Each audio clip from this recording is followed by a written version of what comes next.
Hello price Lord brothers and sisters, கர்த்தருக்கு ஸ்தோத்திரம். இன்றைய நாளின் இந்த வார்த்தையை உங்களோடு பகிர்ந்து கொள்வதற்காக நான் மகிழ்ச்சி அடைகிறேன். இதன் மூலம் தேவநாமம் மகிமைப்படுவதாக. தேவன் நமக்கு தந்திருக்கும் இன்றைய நாளின் இந்த வார்த்தை, அவர் சகலத்தையும், யாரு? ஆண்டவராகிய இயேசு கிறிஸ்து.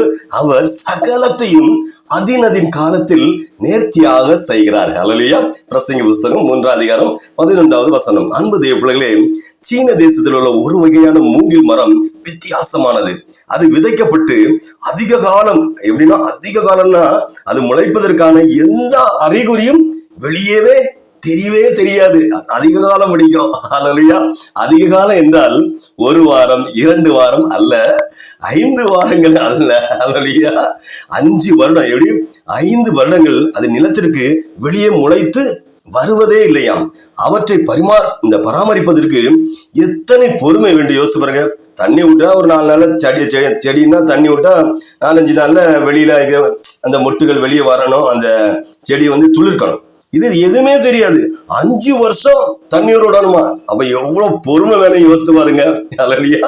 தேவனே, வெறும் நிலத்திற்கு 5 வருடங்களுக்கு தண்ணீர் ஊற்ற வேண்டும், அதை பராமரிக்க வேண்டும். ஆனால் 5 வருடங்கள் அமைதிக்கு பின்பு அந்த மூங்கில் மரம் 5 வாரத்தில் அதிரடியாக 90 அடி வரை வளர்ந்து விடுவாம். ஹல்லேலூயா. தேவனே, 5 வருட பொறுமைக்கு பின்பு அதிரடி வளர்ச்சி. தேவனே, நம் வாழ்க்கையிலும் அநேக காரியங்கள் நடப்பதற்கான அறிகுறியே இல்லாமலே காலங்கள் கடந்து கொண்டிருக்கிறது. நாமும் ஜெபிக்கிறோம், முயற்சி செய்கிறோம், ஆனால் நாம் எதிர்பார்க்கும் எந்த வளர்ச்சியும் இல்லை. இதனால் தான் அநேக தரம் சோர்ந்து போகிறோம். நாம் செய்வது சரிதானா? சரியான பாதையில் தான் சென்று கொண்டிருக்கிறோமா? நம்மை தேவன் மறந்து விட்டாரா அல்லது கடவுள் இருக்கிறாரா என்று கூட நமக்கு சந்தேகங்கள் வருகின்றன. தேவப்பிள்ளே, இப்படி இருக்க சகோதரரே, கர்த்தர் வருமளவும் நீடிய பொறுமையாயிருங்கள். இதோ பயிரிடுகிறவன் பூமியின் நற்பலனை அடைய வேண்டும் என்று முன்மாறியும் பின்மாறியும் வருமளவும் நீடிய பொறுமையோடு காத்திருங்கள். யாக்கோபு 5:7 தேவன் சொல்லுகிறார். வேதம் சொல்லுகிறது. மேலும் கானாவூர் கல்யாண வீட்டுல அற்புதம் செய்ய வேண்டும் என்று தேவ சமூகத்துல ஏசப்பாட்ட கேட்ட போது அவர் சொல்றாரு, என் நேரம் இன்னும் வரவில்லை என்று இயேசு சொன்னதை நீங்க கவனிக்கணும். தேவப்பிள்ளை, கர்த்தருடைய நேரம் என்று ஒன்று இருக்கிறது. அவர் சகலத்தையும் அதின் காலத்தில் நேர்த்தியாக செய்கிறார். ஹல்லேலூயா. பொறுமையோடு காத்திருக்கிறவர்கள் நிறைவான ஆசீர்வாதங்களை அடைவாங்க. எத்தனை காலம் பொறுமையா இருக்க வேண்டும்? கர்த்தருடைய நேரத்தை ஒருவரும் அறிய முடியாது. தேவப்பிள்ளை, எத்தனை காலமோ அது அவருக்கு தான் தெரியும். ஹல்லேலூயா.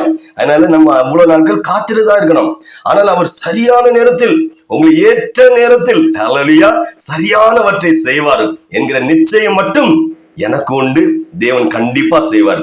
பாதையிலே பொறுமையை இழந்து செடிக்கு தண்ணீர் ஊற்றாமல் போட்டு விட்டீர்கள் என்றால் அது வளர அது வரப்போகும் ஆசீர்வாதத்தை இழந்து விடுவீங்க.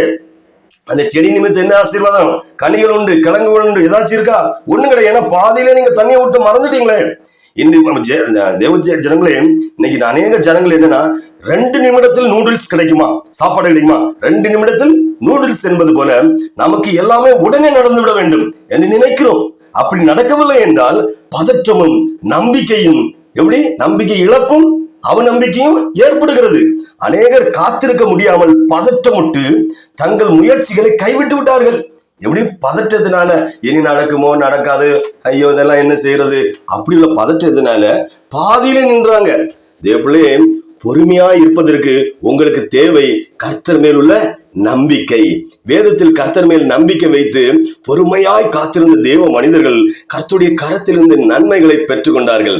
தேவப்பிள்ளை, உங்க வழியை கர்த்தருக்கு கொடுத்து விடுங்க.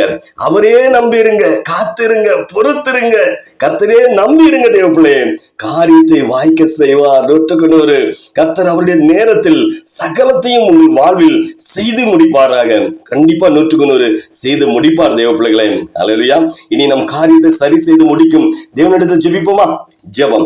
எங்கள் வாழ்க்கையில் சகலத்தையும் அதனதின் காலத்தில் நேர்த்தியாக செய்வேன் என்று வாக்கு தந்த அன்பு ஆண்டவரே, எசப்பா ஸ்தோத்திரம்.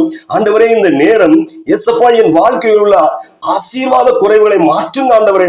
எசப்பா, என் வேலையில், என் வியாபாரத்தில், பிசினஸில், தொழிலில், ஊழியத்தில் நான் இழந்தது எல்லாம் இரட்டாந்தனையாக திரும்ப தாருங்க ஆண்டவரே. எசப்பா, என் சரீரத்தில் நான் இழந்த சுகபலனை திரும்பவும் பெற்றுக்கொள்ள இரக்கம் பாராட்டுங்க ஆண்டவரே. என் திருமண தடைகளை அகற்றி ஆசீர்வதிங்க ஆண்டவரே. என் குடும்பத்தின் குழப்பங்களை மாற்றி சமாதானத்தினால் நிரப்புங்க ஆண்டவரே. குடும்பத்தில் காணப்படும் பொருளாதார நெருக்கடிகளை, கடன் பாரங்களை மாற்றுங்க ஆண்டவரே. என் மனக்குழப்பத்தை, என் மன பயத்தை, மனவேதனையை என்னை விட்டு அகற்றுங்க ஆண்டவரே. என் வாழ்க்கையில் இழந்து போன ஆண்டவரே எல்லாவற்றையும் திருப்பிக் கொள்ள உதவி செய்யுங்க ஆண்டவரே. சகலத்தையும் அதினதின் காலத்தில் நேர்த்தியாய் செய்வேன் என்று சொன்ன ஆண்டவரே, வாக்கு தந்த ஆண்டவரே, என் வாழ்க்கையில் சரியான நேரத்தில் சரியானதை செய்யும் ஆண்டவரே என்று இந்த நேரம் இந்த செய்தியை கேட்டு ஜெபிக்கும் இவர்களையும் இவர்கள் குடும்பங்களையும் ஆண்டவரே, இவர்களுக்கு உள்ள அனைத்தையும் சகலத்தையும் ஆசீர்வதித்து கொடுப்பீராக என்று மீட்பர் இயேசுவின் நாமத்தில் ஜெபிக்கிறேன் ஜீவனுள்ள பிதாவே. ஆமேன், ஆமேன், ஆமேன். ஹல்லேலூயா, ஹல்லேலூயா.